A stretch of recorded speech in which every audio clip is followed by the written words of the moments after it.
which have passed in our families, may Allah subhanahu wa ta'ala grant them Jannat al-Firdaus, the Sadqa of Sayyidina Rasulullah sallallahu alayhi wa sallam, and through the Sadqa of this Mubarak night, inshallah.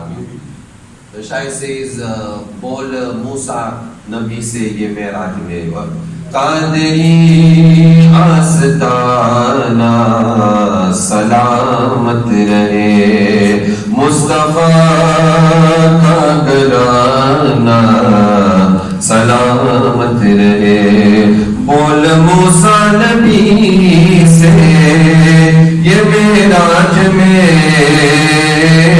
Bol Musa Nabi se ye Me'raj mein Ya Rasulullah aapka aana jaana salamat rahe aapka aana jaana salamat rahe. So over the years we've been hearing about Rasulullah sallallahu alaihi wasallam leaving the home of Mi'raj. We should understand why he went for Mi'raj first.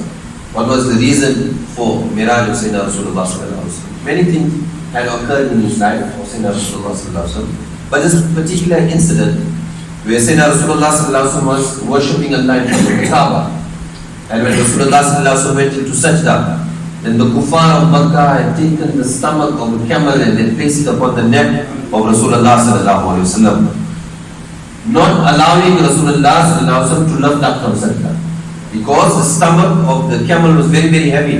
So Bibi Fatima Zahra was small at that time, tried to take this out. When other companions saw this, then they went and helped Sayyidina Rasulullah sallallahu alaihi wasallam, allowing him to breathe, allowing him to breathe again. So Sayyidina Rasulullah sallallahu alaihi wasallam became very heartbroken, and he complained. Rasulullah sallallahu alaihi wasallam never ever complained. He complained in the battle of Badr, and he complained at this time. He says, Ya Allah, the more I call them, the more they are doing. The more I show them, the less they want to see. The more I invite them, the more they turn me away. And Rasulullah sallallahu alaihi wasallam, he was heartbroken, he was crying. And he went to the house of Hani radiallahu anha. He went to rest. And when Allah had seen the heart of Rasulullah sallallahu alaihi wasallam disturbed, going through grief upon grief upon grief, then Allah said, Jibreel, go and call my Mahbub. Say to him, I want to see. Say to him, I want to see him. And this is how Jibreel alayhi salatu wasalam came to Rasulullah sallallahu alaihi wasallam. The way he woke, we know the story, we know the incident, how he woke Rasulullah sallallahu alaihi wasallam, how Rasulullah sallallahu alaihi wasallam was adorned in different colors. When he had to choose between the water and the milk, what did he choose? The different things that he saw from Makkatul Mukarramah until he reached Masjid al-Aqsa. And then when we met all the malaika, when they stood in all the masjids, when they stood in the masjid in safs, all the malaika stood in safs. They say our Anbiya alayhi salam are dead, but in the Mi'raj all the malaika stood in safs reading salam behind Sayyidina Rasulullah sallallahu alayhi wasallam. Rasulullah sallallahu alayhi wasallam found Musa alayhi salam in the masjid, and when he went up to the heavens, he found Musa alayhi salam again. When he went up to the heavens, he found Musa alayhi salatu wasalam again. So many things are discussed. The first heaven, second heaven, third heaven, fourth heaven. Jahannam, what did Rasulullah sallallahu alaihi wasallam find in Jahannam? What did he see in Jahannam? The things that were taught to Rasulullah sallallahu alaihi wasallam, or showed to Rasulullah, showed to Rasulullah sallallahu alaihi wasallam in Jannah and Jahannam. But all these things are aspects that have been covered over centuries, many years. People, alims, ulama have come, they have discussed, whether it be the Pir Sahibs who have come, they have discussed the same kahani, the same story, the same storyline.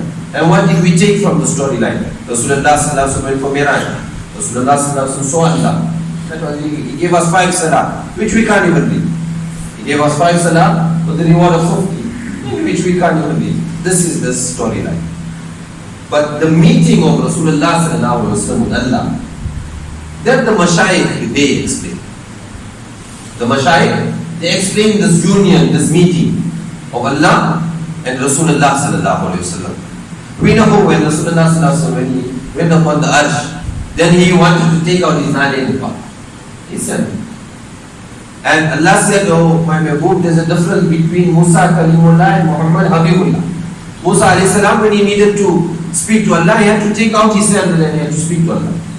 But Rasulullah sallallahu alaihi wasallam, he kept his sandal on. Allah said, keep it on. But Mujaddid al-Fisani, Shaykh Hindi alayhi rahmah, he narrates and he says that the libas-e-bashari, meaning his body made an arz, and said, Ya Rasulullah, everywhere you go, you took me and went with you. Now when you are going to meet Allah, don't take me out. Take me and go with you so that I may also see Allah. So the libas-e-bashari and the libas-e-nuri both wanted to make union with Allah. So Allah, when he met Allah, we know Rasulullah saw Allah subhanahu wa ta'ala. But Allah was angry at that time, according to the Mashayikh. And Allah complained. What did Allah complain about? Do we hear this? We don't hear this. We're not only here for Nare Takbir and Nare Salat. And for me to butter you up and say to Moulana give a beautiful lecture.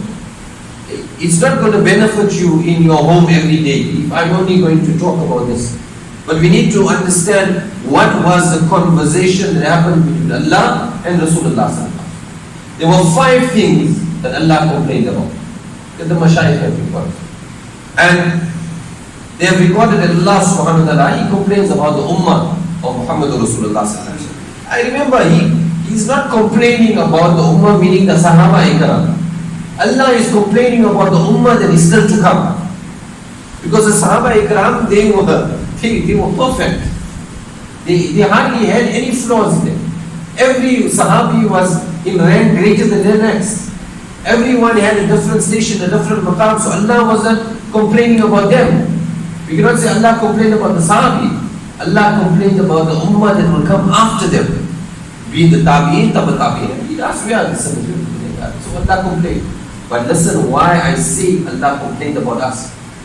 Allah says to Sayyidina Rasulullah sallallahu alayhi wa sallam, He says, I asked them to perform their salah on a stipulated time.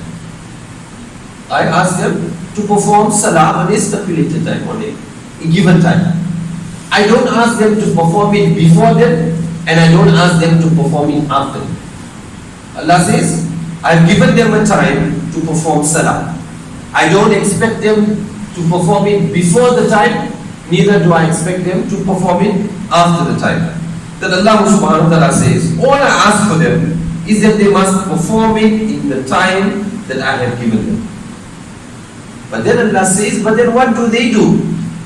They ask me to provide for them before time. They ask me to provide. Allah says they ask me to give them rizq before their time. Allah says they ask me to give them rizq before their time. I have appointed their rizq for them at a certain time. Why should I give it to them before their time? Their rizq must be given to them on its appointed time, just as how salah must be then upon its appointed time.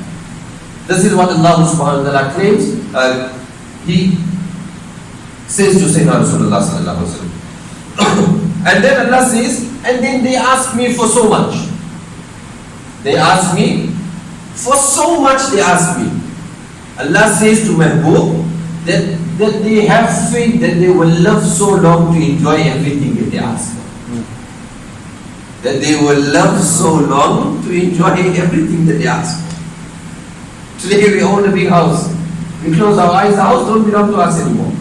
We drive a smart car. We close our eyes, the car. The day of the janazah, somebody else is driving the car. When you die, your name is Hussein. When you die, they're not asking when is Hussein coming, they're asking when is the body coming. We have been turned to dust in a moment. But Allah says they ask me for so much, as if they're going to live so long to enjoy so much. The first objection and the first complaint that Allah subhanahu wa ta'ala has to Sayyidina Rasulullah sallallahu alaihi wasallam. Allah says, even though I give them so much, even though I give them so much, they still complain because they have greed in their hearts. They still complain because they have greed in their hearts. And then Sayyidina Rasulullah sallallahu alaihi wasallam says that Allah subhanahu wa ta'ala says, the birds leave their nest early in the morning. I am the one that provides for them. Before they sleep, their stomachs is full. Why does my banda have to walk around asking for this when I am the one that is providing this? knowing that they will go to bed with a full stomach. Whether it is a slice of bread or it is a loaf of bread, Allah will. Allah will give you. That's Sayyidina Rasulullah sallallahu alaihi wasallam says. The second complaint.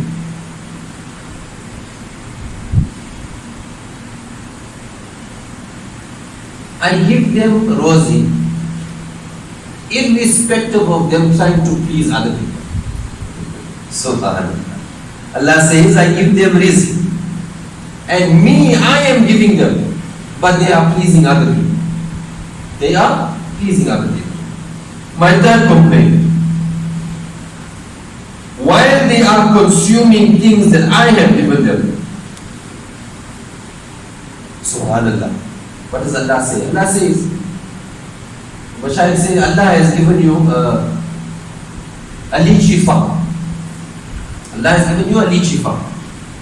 And in that lychee farm, lychees grow full. When people come to your farm, they say, you have such a beautiful farm. You say, yes, that's my farm. My lychees are nice. My trees have given good lychees. My farm produces the best of lychees. Allah says, what happened to me? Those trees are mine. Those lychees are mine. They are growing through my sustenance. They are growing through my rahmah. How has it become yours? It does not belong to you, it belongs to me. But yet you will think that it is yours and you will tell everyone, but you will not tell me. You will not tell me. Allah says, how does my banda do this? How does my banda do this? And then, Sayyidina Rasulullah sallallahu alaihi wasallam, he says that even when they are getting the profits from their business, they don't say it is the mercy of Allah that has given me this. They say it is my hard work that I have got this. I have to have this because I am doing hard work. An imam in the masjid, he cleans the masjid, he cleans the windows, he leaves his namaz, everything. He gets a salary at the end of the day. He says it is my hard work, I have to get paid. Somebody works in the business, he cleans the floors, he wipes the windows. My hard work, I have to get paid. It's not your hard work. It is Allah's rahmah that is falling upon you and Allah's mercy that you are getting somebody's from Allah subhanahu wa ta'ala. This is what Allah is complaining about. That you're thanking everyone but you're not thanking Allah subhanahu wa ta'ala. Then Sayyidina Rasulullah sallallahu alaihi wasallam says, and the fourth complaint of Allah is that I am وَتُعِزُّ مَنْ تَشَاءُ وَتُذِلُّ مَنْ تَشَاءُ. I am the one who gives honor and I am the one who takes it away. But my banda will go and respect somebody else, thinking that they will get honor from him. But I am the one who gives the honor and I am the one that takes away honor. I am the one who gives the honor and I am the one who takes away the honor. Yet we are so busy pleasing people. We are so busy trying to go to high-ranking people, big businessmen, influential people, just so that we might get a little respect from them. But Allah is the one who is giving the respect. And just like how Allah has given them respect, Allah can take it away in a moment. Allah complains to Sayyidina Rasulullah sallallahu alaihi wasallam. He says, your ummah, Muhammadur Rasulullah, your ummah, this is what they are guilty of. This is what they are guilty of. And then he says on my fifth complaint, the fifth complaint, Allah says, O Mehboob, I have created Jahannam for the kuffar. Allah. He says, I have created Jahannam for the kuffar. Why is your ummah working so hard to go towards it? Why is your ummah working so hard to go towards it? Yet Jahannam was created for the kuffar. Not for your ummah or Muhammad sallallahu alaihi wasallam. But your ummah is working so hard to go towards it. Meaning we are doing so much of wrong. Everything that is taking us toward Siratul Mustaqim, we are going away. And everything that is taking us towards Jahannam, we are following it. We are lying, we are backbiting, we are stealing, we are robbing, we are doing different things in our lives. We are going far away from Allah and close towards Shaitan and close towards Jahannam. And then Sayyidina Rasulullah sallallahu alaihi wasallam says, Mashayikh said that Sayyidina Rasulullah sallallahu alaihi wasallam says, that if they ask me for forgiveness, I will forgive them. If they ask me for forgiveness, I will forgive them. But all they have to do is ask. But if they stop asking, then I will create a nation that is filled with sinners, just so that they may ask for forgiveness and they will know that I am the Rabb that is most forgiving. That I am the Rabb that is most forgiving. And Allah says, my Mahbub, you must ask. So Rasulullah sallallahu alaihi wasallam cried. When the Buraq came to fetch Rasulullah sallallahu alaihi wasallam, before he sat upon the Buraq, he looked at Jibreel alayhi salam and he cried. And he went into sajda and he said, Rabbi abdi ummati, Ya Allah, mere ummat, forgive me. So Jibreel alayhi salam asked Rasulullah, Ya Rasulullah, why are you crying? So he says, I'm thinking of my ummah, that when they will wake up from their qabrs and walk to Maidan-e-Mahshar, how will they walk with the gunas upon their shoulders? How nice if Allah could give them a means of travel from their qabr towards Maidan-e-Mahshar. Allah said, Jibreel, Kabul, accepted, tell my Mahbub that the first qurbani they will ever make in their entire lives, the first qurbani, that will be the means of travel from their qabr towards Maidan-e-Mahshar. Your very first qurbani. That will take you from your qabr to Maidan-e-Mahshar. When the Anbiya alayhi salam was in the masjid, they all made dua. Adam alayhi salam, Nabi Nuh, Nabi Ibrahim, every Nabi made a dua. Rasulullah cried. When it was his time, he cried. And he says, Ya Allah, forgive my ummah. Ya Allah, forgive my ummah. This is the only thing I'm asking for. All the Anbiya alayhi salam said Ameen to the dua of Muhammadur Rasulullah sallallahu alaihi wasallam. When Rasulullah sallallahu alaihi wasallam went to the Hajj, he saw many things. He asked again for his ummah. Every step that he took on the Mi'raj, he remembered his ummah, us.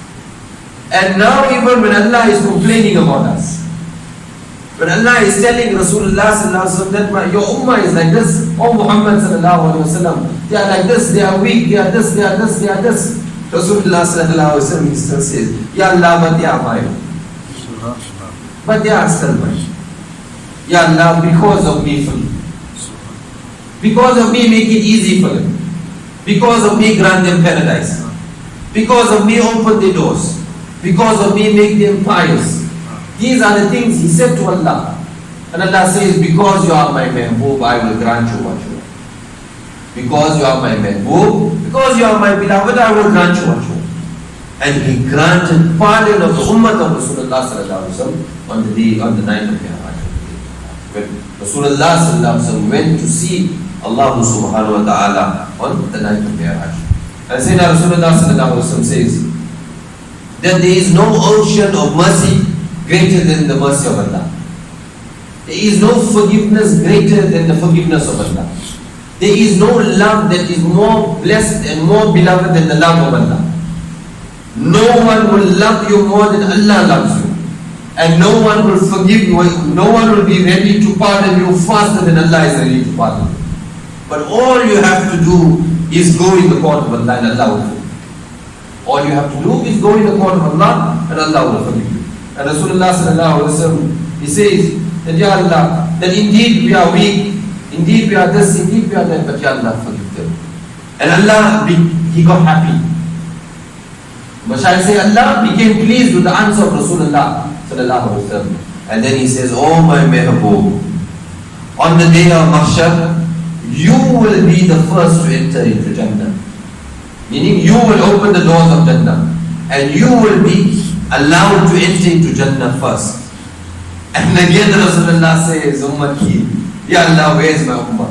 Then Allah says, oh my Mahbub, then your ummah will enter. Then the other Anbiya and the other ummahs will enter after you.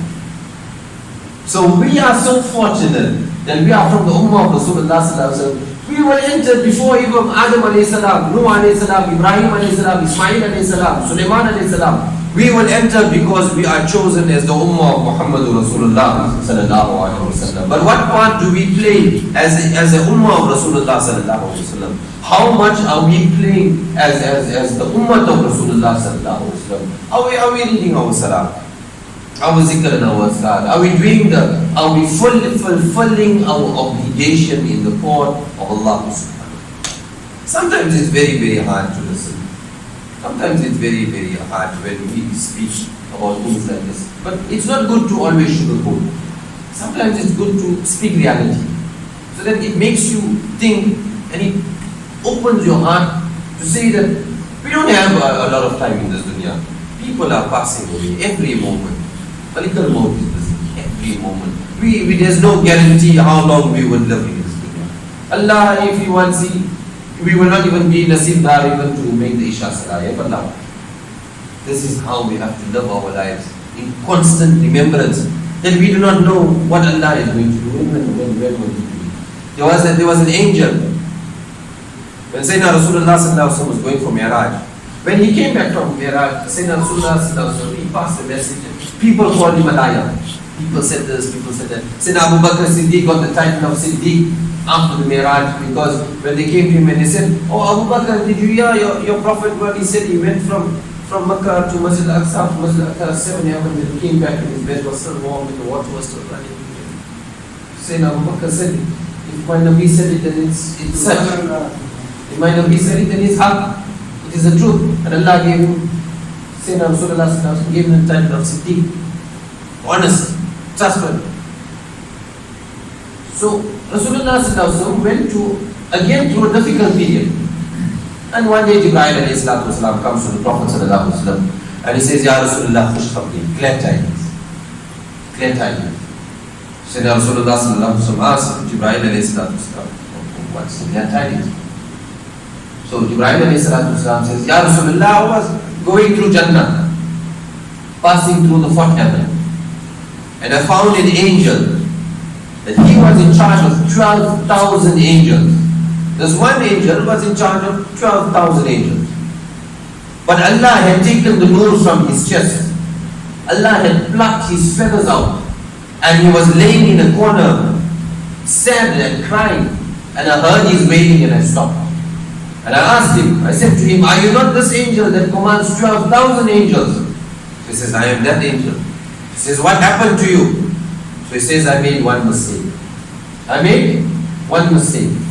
That when Muhammadur Rasulullah was coming towards the heavens, when he was passing the fourth heaven, all the malaika throughout the world, throughout the heavens, all stood in adab and respect for Muhammadur Rasulullah. And I did not stand out of respect for Muhammadur Rasulullah. Allah had become so displeased that He had taken away my nur, He had taken away my wings. O Jibreel, make the arz in the court of Allah. You are Sayyidul Malaika. You are the leader of all the Malaika. Ask Allah for forgiveness for me." So Jibreel alayhi salam, he made the arz in the bark of Allah. Allah, this is your farishta. 12,000 aren't they in your Allah. What did Allah say? Tell him to stand and read durood and salam upon Muhammadur Rasulullah, and I will forgive him. And when this angel stood and he read durood, then Sayyidina Jibreel alayhi salam says, "Ya Rasulullah," he reached the 10th time, and Allah put the nur back into his chest and his wings grew back and he flew back into the Fatih. Only for reciting durood and salam upon you, Ya Rasulullah sallallahu alaihi wasallam. So I bring you glad tidings, Ya Rasulullah, that whoever recites durood and salam upon you, they will be entered into paradise. They will be forgiven. They will be pardoned by Allah subhanahu wa ta'ala. For Allah loves you more than all the Anbiya alayhi salatu wasalam. These are some of the lessons of Mi'raj. These are only some of the lessons of Mi'raj. Malik al-Maut was seen in one of the stations of Jahannam. And Sayyidina Rasulullah sallallahu alaihi wasallam, he describes him and he says, when I looked at him, I felt unconscious.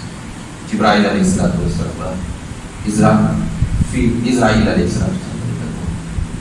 And they described him with chains.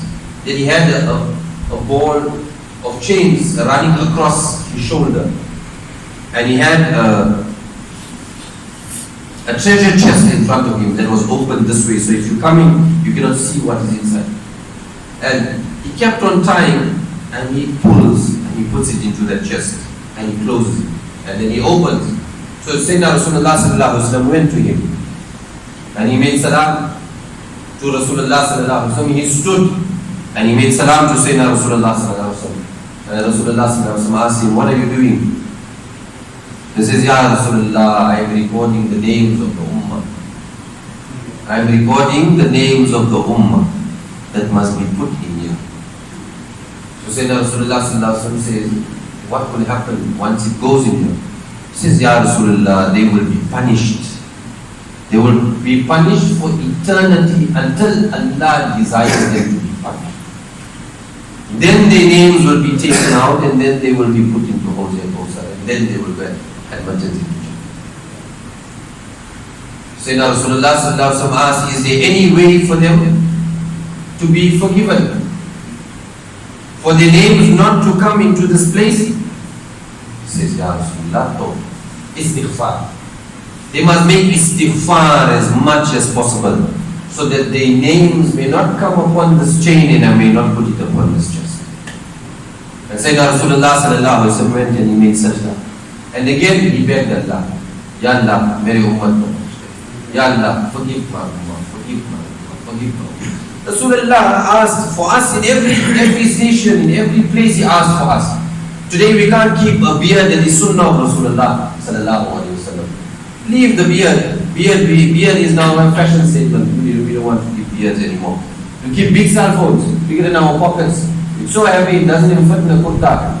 That is no problem, but to keep a beard that has no weight. For every strand on your beard, there is 1,000 malaika that is making dua and maghfirat for you, following sunnah of Rasulullah sallallahu alaihi wasallam. That we can't. Our salam we can't perform on time. Even if we perform it, we are in such a hurry. We are hurrying all the time. If we're giving our zakat, we are calculating how much of zakat do I have to give. We cry to take out this faraid stuff that we have to do. Sadaqah, we don't give out sadaqah. We give out sadaqah if our name gets put on the board, if our pictures get taken and it's plastered all over social media, then we take out sadaqah. Then we're happy. We feed the poor only when it fits us well so that people may know it was sakhir. This man is generous. Sakhir. This is what we have made Islam. I'm not saying anyone that is seated here is like that, no, but I'm saying in general Islam, this is what from all the questions we get from all the people we interact with, the different people, the different races, the different creed that we have, all boils down to one thing: money. Greed. Greed has overtaken us so much that we are willing to sacrifice our deen, our salah, for only because of little bit money in our pocket. I know of youngsters that don't read Jummah. They don't read Jummah because they're too afraid to come to the masjid that they might be late for work. Then go and put in a request. Man can't be so at home, I just want to listen. Find another job that gives you place. And make the niyyah that Allah must give you a place where you will be allowed to read salah. And Allah is Gaffoor Rahim, He will give you that place. But if you are comfortable there, not reading salah, then why should Allah give you a place? Why should Allah give you a place? So these are the things that we are faced with today. And it's getting worse and worse. Look at crime. Crime, it's on the rise. Murder is on the rise. Drugs is on the rise. Alcohol is on the rise. And who's on the top of the list?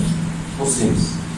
Muslims, we are on the top of every list because we don't have fear of Allah. We only have fear of Allah in Ramadan.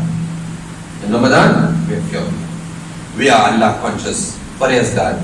There's no greater namazis than us, alhamdulillah. There's no greater sakhavat than us in the month of Ramadan, alhamdulillah. But Ramadan is a preparation month for us to prepare for the akhirah, to prepare for the rest of our lives. If we can be Allah conscious in that month, why can't we be Allah conscious in other months? People say shaitan is locked. The biggest shaitan lives within you. The biggest shaitan, somebody asked Shaykh Sayyid Abdul Qadir, Qaddasallahu Sibul Aziz, Ghusi Azam Shahidillah, who is your biggest enemy? Zakari was seated in the room and he says, my enemy is in the room. My enemy is in the room. So all the people that were seated in the room, they were all lovers of Shaykh Abdul Qadir, Qaddasallahu Sibul Aziz. So they turned around and looked at each other. So they kept quiet. They said to him, Ya Shaykh, we don't understand what you're saying. So Sarkar was a says, my enemy and your enemy is in this room. Everyone has an enemy that will never leave him. So they asked him, who is the enemy? The greatest enemy. And Shaykh Abdul Qadir says, your nafs. Your nafs is your greatest enemy. So even though you try and tie him up in the month of Ramadan, he is still there to misguide you and mislead you. Even though shaitan is kept away one side, the nafs is still there to misguide you. The nafs is still there to take you. Sometimes you get disheartened that you try so much but nothing comes. Allah is testing you because He wants you to strive. He wants you to go through that hardship. He wants you to go through that difficulty. He wants to see how much hardship you must go through until you are polished and shining brighter than the stars. But we don't want to go through that hardship. We don't want to get polished. We don't want to be better individuals. To read Salah is very hard. Everybody says it's very easy. I say it's very hard. Because Shaitan troubles you from the time the Azan. He troubles you and troubles you and troubles you, and he makes sure you don't eat the Quran. And the worst is the TV. Some nice program is on, we don't want to do the TV. We'll read after this. The next episode we'll read after. Then tea comes, biscuits come, this comes, that comes. Eventually, I'm in my bed, I'm tired. I'll read tomorrow. So when you take a step to goodness, Shaitan is there to take you away. Always remember, whenever you want to take a step to goodness, Shaitan is there to take you away. And if you take the second step, you will put an obstacle, and an obstacle, and an obstacle, and an obstacle, until you try and fail. Because He will keep on trying to put you down. And Allah says, as long as He tries to misguide you, I will guide you. As long as He tries to take you away, I will bring you back. So you have to struggle, you have to go through this hardship. And this is what Sayyidina Rasulullah spoke to the Sahaba Ikram about. Everything is not just easy. Allah will just وَلَنَبْلُوَنَّكُمْ بِشَيْءٍ مِنَ الْخَوْفِ وَالْجُوعِ وَنَقْصٍ مِنَ الْأَمْوَالِ وَالْأَنفُسِ وَالثَّمَرَاتِ وَبَشِّرِ الصَّابِرِينَ. Allah will test you from your wealth, He will test you from your children, He will test you from your health, He will test you from everything. Even our children He will test. And only after going through those tests, it's glad tidings. And the one that was tested the most was Muhammad Rasulullah sallallahu alaihi wasallam. There was no one that was tested more than him. There was no one that was tested more. There's a hadith of Sayyidina Rasulullah sallallahu alaihi wasallam that on the day of Mahshar, a man will come and will be called to the court of Allah. And Allah will say to you, why didn't you do your ibadat? She will say, I was sick. I was sick. So Allah will call someone Nabi Ayyub and He will ask him, who was more sick, my Nabi or you? My Nabi or you? Nabi. Allah will say, but with him being more sick than you, he still made ibadat. With him being more sick than you, he still made ibadat. Allah will call another Nabi with a different problem. Allah will call somebody and He will say to him, why didn't you make ibadah? He will say, Allah, there was no light. Or I was being oppressed, I was being beaten. Allah will summon Nabi Ibrahim alayhi salam. And He will say to him, who was thrown in the fire? Ibrahim or you? Alayhi salam. He will say, Ibrahim. Allah says, with even being thrown in the fire, he still worshipped. What stopped you from worshiping? So we will be held accountable in the court of Allah. But if we realize this, if we realize that we will be held accountable, Allah is merciful, Allah will forgive us. Allah is merciful, Allah will forgive us. But the realization is important. You need to realize the mistake that you have made. I'm not saying don't realize and then don't read namaz. No, you have to read namaz. You have to do all your obligation, all your obligatory acts in the bargah of Allah subhanahu wa ta'ala. That has to be done. After that, it is Allah's mercy if He gives you Jannah. And if He gives us Jannah, then it is His justice. That's all, nothing else. وَقَدْرِ خَيْرِهِ وَشَرِّهِ مِنَ اللَّهِ تَعَالَى. Goodness and bad all comes from Allah. So everything comes from Allah. So the Miraj was a lesson. Rasulullah received a lot in Miraj. But there were big lessons that were left in Miraj. If we have to cover the entire Miraj, I think it will take us maybe 50 years to cover only one heaven. What is that? Only one. To take that entire thing and to cramp it up into 40 minutes is impossible. This is why we say every year we hear the same thing. We need to really know what happened. What happened in the first heaven, the second heaven, the third heaven, the fourth, the fifth, the sixth, the seventh. Maybe the ulama that come, ask them on Jummahs, give the description of each heaven when Sayyidina Rasulullah sallallahu alaihi wasallam went for Miraj. And they'll give you a description in what exactly happened. And whether entry was allowed for Rasulullah and the Malaika or not. And how the entry was asked and how permission was asked to enter into the doors of heaven. All these things need to be discussed. So we as Muslims shouldn't think that La ilaha illallah Muhammadur Rasulullah and he grants us Jannah. No. There's a lot of responsibility in La ilaha illallah Muhammadur Rasulullah. The other day we were teaching our students and I said the best way, you cannot believe in La ilaha illallah without Muhammadur Rasulullah. And you cannot find Muhammadur Rasulullah without Shaykh Abdul Qadir Jilani. You cannot find Muhammadur Rasulullah without Qadir. So you have to hold the daman of the awliya in order for you to find Muhammadur Rasulullah. And when they place you in the court of Muhammadur Rasulullah, he will place you in the bargah of Allah subhanahu wa ta'ala. That is the chain that we have to live in. So first we have to submit in the court of the awliya who will place us in the bargah of Rasulullah. And Rasulullah will place us in the bargah in the court of Allah. It is a chain. And this is a chain that we have to follow. It is a chain that we have to follow. So make your niyyah today. All of you that are seated here today, make your niyyah. That Ya Allah, I'm going to try today. I'm lazy, I don't need namaz. I'm going to try one namaz every day. Whether it be Fajr, Zohar, Asr, Maghrib, Isha, whatever it is, you're going to try. Make you and your Rabb, you know. Me and my Rabb, I know. We all know. Make your niyyah. I'm going to try today. From tonight. If we read your Maghrib, Isha from tomorrow, inshallah. But your niyyah is for today. I'm going to try. One salah.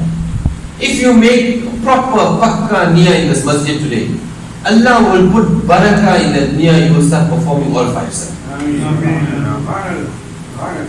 Make niyyah once a week. I want to take out a little bit sadaqah.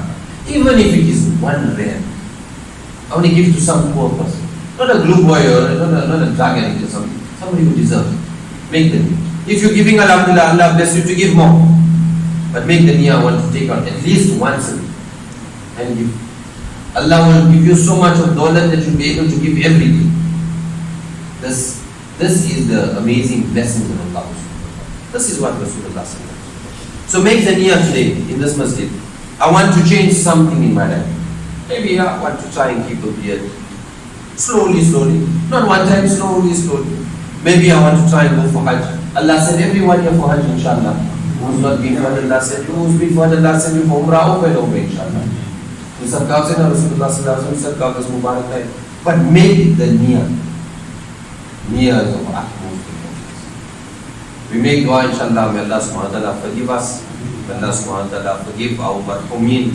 Grant them Jannat al-Firdaus. May Allah make us better people than what people think we are. People think we are good people, we are not. May Allah make us better than what people think we are. May Allah make us people that follow the commandments of Allah. And on those days we make dua, may Allah allow us to be under the shade of Rasulullah. बस वही रब है जिसने तुझको मदन करम बनाया, हमें भी मांगने को तेरा आसता बताया, तुझे हम दे खुदाया, तुझे हम दे खुदाया, वमा अलैना इल्ला अल-बलाग। अस्सलामु अलैकुम व रहमतुल्लाहि व बरकातहू। ताजदारे हरम ए शहर